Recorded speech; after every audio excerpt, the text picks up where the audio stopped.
Olá, hoje o nosso assunto é sobre aglomerantes inorgânicos. Aglomerantes, aglutinantes ou ligantes são materiais capazes de manter outros elementos juntos, por meio de mecanismos físicos ou químicos. Quanto à sua origem, os aglomerantes podem ser classificados como orgânicos e inorgânicos. Quanto à composição química, os aglomerantes orgânicos são os que possuem a presença do carbono. Já os inorgânicos são substância de compostos de origem mineral que são obtidos a partir de rochas naturais, como os calcários. Objetivo: estudar os aglomerantes inorgânicos, suas principais características e o uso na construção civil, principalmente para a obtenção das argamassas e concretos. Aglomerantes inorgânicos são materiais com propriedades ligantes, em geral pulverulentos em forma de pó, que, misturados com a água, formam uma pasta capaz de endurecer por simples secagem ou devido à ocorrência de reações químicas. A mistura de um aglomerante inorgânico com material específico define alguns termos, dentre os quais podemos citar a pasta, a argamassa e o concreto. Quando os aglomerantes são misturados com água, é formada uma pasta a qual é moldável e maleável, permitindo o fácil manuseio do material. Ao se juntar o agregado miúdo, no caso areia, a essa pasta, forma-se uma argamassa. O composto argamassa mais o agregado graúdo, a brita, forma-se o concreto. A este conjunto, argamassa e concreto, que inicialmente encontra-se em estado plástico, permitindo ser moldado às mais diversas finalidades, formas e texturas. Com o tempo, esta pasta endurece por processos devidos a reações químicas ou por simples secagem, influenciando, dessa forma, a resistência mecânica do material resultante. Principais requisitos dos aglomerantes inorgânicos: economia, adesividade, trabalhabilidade, resistência mecânica e durabilidade. De acordo com o processo de endurecimento, os aglomerantes podem ser classificados em quimicamente inertes e quimicamente ativos. Em relação ao quimicamente inertes, o seu endurecimento ocorre devido à secagem do material, isto é, não ocorrem reações químicas. O exemplo, a argila. Em relação aos quimicamente ativos, o seu endurecimento se dá por meio de reações químicas. É o caso do cimento e da cal.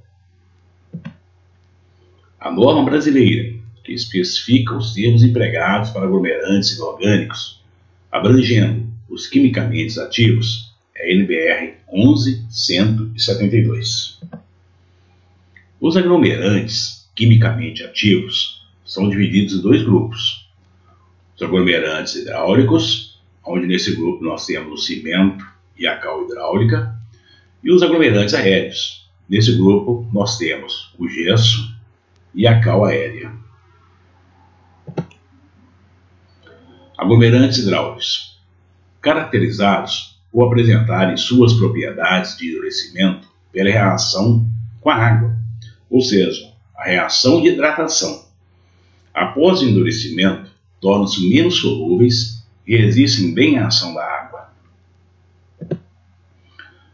Os aglomerantes aéreos são aqueles que endurecem por reações de hidratação ou pela reação química do gás carbônico presente na atmosfera. Após o endurecimento, não resistem bem à ação da água, no caso o gesso. Os Os principais aglomerantes inorgânicos utilizados na construção civil: o cimento, a cal e o gesso. Em relação às matérias-primas, o cimento, a matéria-prima, é o calcário e a argila. O cimento é produzido a partir de uma mistura de rocha calcária e argila. A calcinação dessa mistura dá origem ao clinker, um produto de natureza granulosa. O clinker é o principal componente do cimento, cuja composição química é constituída essencialmente de silicatos hidráulicos de cálcio. Em relação à cal, a matéria-prima é o calcário dolomito.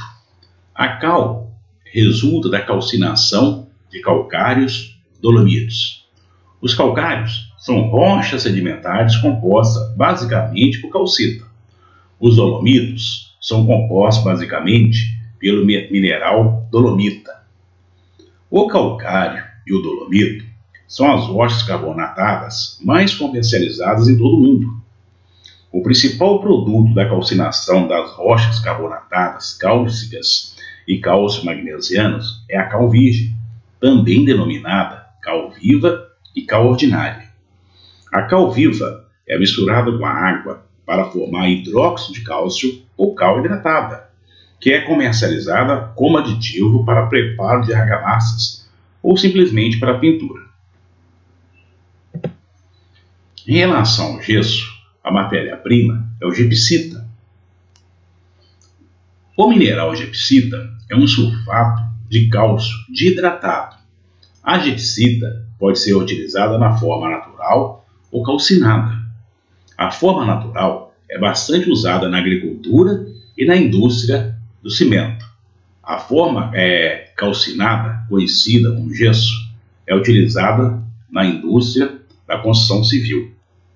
O gesso, embora necessite de água para endurecer, depois de assumir sua forma final, ele não resiste à ação da água.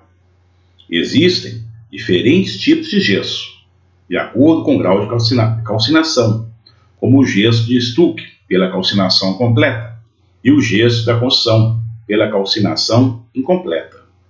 O gesso de construção é um material constituído essencialmente por sulfatos de cálcio e gipsita, procedente da matéria-prima.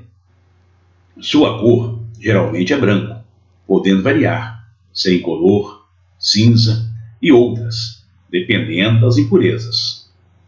O estado de Pernambuco é que possui reservas abundantes de gipsita na região do sertão do Araripe, em Araripina, que é responsável por 95% da produção brasileira. Tempo de pega. Pega é a perda de fluidez da pasta. Ao adicionar água a um aglomerante hidráulico, depois de certo tempo, começam a ocorrer reações químicas de hidratação, que dão origem à formação de compostos, que aos poucos vão fazendo com que a pasta perca sua fluidez, até que se torne rígida. Início de pega. É o tempo decorrido desde o instante de lançamento da água de amassamento no aglomerante até o início das reações químicas resultantes dessa hidratação. É o momento que a pasta começa a endurecer. No cimento Portland, é em torno de 2 horas. No gesso, é em torno de 3 minutos. Fim de pega. É o momento que a pasta se solidifica completamente, perdendo toda a sua plasticidade. O fim da pega significa que a pasta não pode ser mais manuseada, e terminada essa fase, inicia o endurecimento. No cimento Portland comum, é em torno de 10 horas. No gesso, é em torno de 30 minutos. Endurecimento. Período de tempo em que o material ganha resistência, mesmo após o final de pega. Observação: não se deve confundir pega com endurecimento. A determinação dos tempos de início e fim de pega do aglomerante são importantes, pois, através deles, pode-se ter ideia do tempo disponível para trabalhar, transportar, lançar e adensar as argamassas e concretos, bem como a execução do processo de cura do concreto. A cura do concreto é uma etapa importante da concretagem, pois evita a evaporação prematura da água e fissuras do concreto. Nós temos as principais aplicações dos aglomerantes, né? Então, o cimento, as principais aplicações estão no concreto simples, armado, no concreto protendido, argamassa e revestimentos, argamassa de assentamentos, tijolos e blocos, pavimento de concreto simples ou armado, no solo cimento, elementos moldados de concreto. A cal, nós temos argamassa e revestimento, argamassa de assentamento, tijolos e blocos, concreto celular, pintura, blocos sílico-calcários, estabilização de solos, mistura asfálticas. Já o gesso, nos revestimentos e paredes, no caso do gesso liso, nos forros e paredes divisórias, nos elementos decorativos, nos blocos para paredes divisórias. Por hoje é só, pessoal.